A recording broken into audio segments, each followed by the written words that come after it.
سلامی سلامی لقوم. ایک حدیث ہم سب کو لوح دل پر نقش کر لینی چاہیے. سرکار دو عالم صلی اللہ علیہ وسلم نے ایک حدیث کے اندر ارشاد فرمایا. یہ حدیث مسند احمد اور ترمذی جلد ثانی کے اندر حضرت عقبہ ابن عامر رضی اللہ تعالیٰ عنہ سے مروی ہے. سرکار دو عالم صلی اللہ علیہ وسلم نے ارشاد فرمایا صل عمن قطعک واعط من حرمک واعف عمن ظلمک.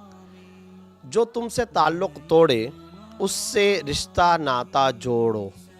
یہ حدیث کا پہلا جز ہے اور یہ آج ہمارے معاشرے کے اندر بڑا قابل غور معاملہ ہے.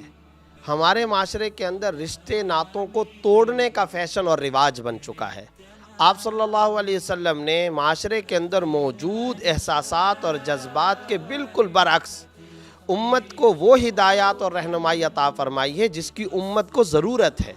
ہمارے ہاں خاندانوں میں، کمیونٹیوں میں، اعزاء اقارب کے اندر اور اپنے قبائلی رشتہ داروں کے اندر اور اپنے تمام کے تمام دائرے اور سرکل کے اندر یہ دیکھا جائے گا کہ اگر کوئی مجھ کو کھلائے گا تو میں اس کو کھلاؤں گا، کوئی اگر مجھے اپنے مقام پر دعوت دے گا تو پھر میں اس کو دعوت دوں گا، کوئی اگر مجھے تحفہ، گفٹ اور ہدیہ دے گا تو میں اس کے بدلے میں تحفہ، گفٹ اور عطیہ دوں گا.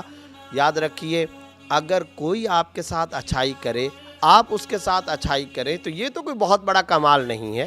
یہ تو انسان کی شرافت اور فطرت سلیمہ کا بنیادی تقاضا ہے. لیکن اصل اخلاق عظیمہ وَإِنَّكَ لَعَلَىٰ خُلُقٍ عَظِيمٍ. سرکار دو عالم صلی اللہ علیہ وسلم کے بارے میں اللہ رب العزت نے سورۃ القلم میں جو گواہی دی ہے، بے شک آپ صلی اللہ علیہ وسلم اخلاق و کردار کی بلندی پر فائز ہیں. وہ اخلاق کی بلندی کیا ہے؟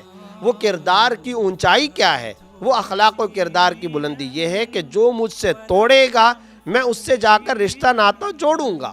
اور میں رشتے ناتے کو توڑنے والا نہیں ہوں بلکہ میں رشتوں کو ملانے والا ہوں. آپ صلی اللہ علیہ وسلم کی احادیث کے اندر جہاں متعدد خصوصیات آئی ہیں وہاں ایک خصوصیت یہ بھی آئی، اور بخاری کی تیسری حدیث میں حضرت خدیجہ الکبریٰ رضی اللہ تعالیٰ عنہا نے نبوت کا تعارف کراتے ہوئے ایک چیز یہ بھی ارشاد فرمائی، انت تصل الرحم، انت تصل الرحم.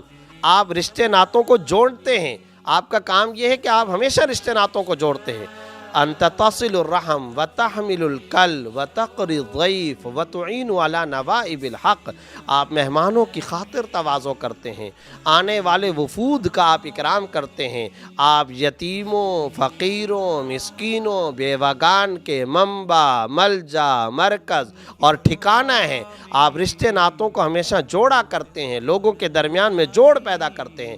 اور دراصل سرکار دو عالم صلی اللہ علیہ وسلم نے قرآن کریم کی جو تعلیمات تھیں رشتے ناتوں کو جوڑنے سے متعلق کہ رشتوں کو جوڑا جائے، قرآن کریم میں جگہ جگہ اعزاء اور اقربا کے درمیان میں، اہل تعلق کے درمیان میں جوڑ پیدا کرنے کی بات کی. وَقَضَىٰ رَبُّكَ أَلَّا تَعْبُدُوا إِلَّا إِيَّاهُ وَبِالْوَالِدَيْنِ إِحْسَانًا. والدین کے ساتھ حسن سلوک کرو، ماں کے ساتھ حسن سلوک کرو، اعزاء کے ساتھ حسن سلوک کرو، پڑوسیوں کے ساتھ حسن سلوک کرو، حتیٰ کہ والجار ذی القربى والجار الجنب. یعنی کچھ دیر کا اگر سواری پر آپ کے ساتھ بیٹھا ہوا ساتھی ہے، اگر آپ کی ملازمت اور نوکری میں آپ کے ساتھ کوئی شخص رفیق ہے، کوئی آپ کا سفر کا رفیق ہے، اس کے ساتھ بھی حسن سلوک کرنے کا قرآن کریم نے حکم دیا.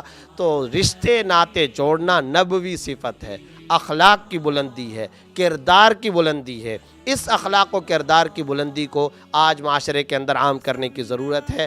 اس بحث سے متعلق ایک مختصر سا واقعہ.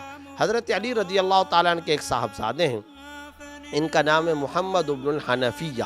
یہ حضرت علی رضی اللہ تعالیٰ عنہ کے وہ صاحبزادے ہیں جو حضرت فاطمہ الزہرا رضی اللہ تعالیٰ عنہ سے نہیں ہیں، بلکہ محمد بن الحنفیہ حضرت علی کی ایک اہلیہ محترمہ حنفیہ، یہ ان کے صاحبزادے ہیں. ان کے درمیان اور حضرت حسن رضی اللہ تعالیٰ عنہ دونوں بھائی تھے. ان کے درمیان میں کچھ بات بڑھ گئی اور بہت مختصر سے وقت کے لیے بات چیت بند ہوئی.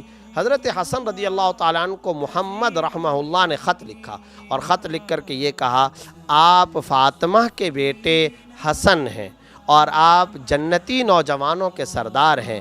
میری ماں سے فاطمہ کا درجہ بہت اونچا ہے. میں نہیں چاہتا کہ میں آ کر کے تم سے سلام دعا میں ابتدا کر لوں، کیونکہ رسول اللہ صلی اللہ علیہ وسلم نے فرمایا البادی بالسلام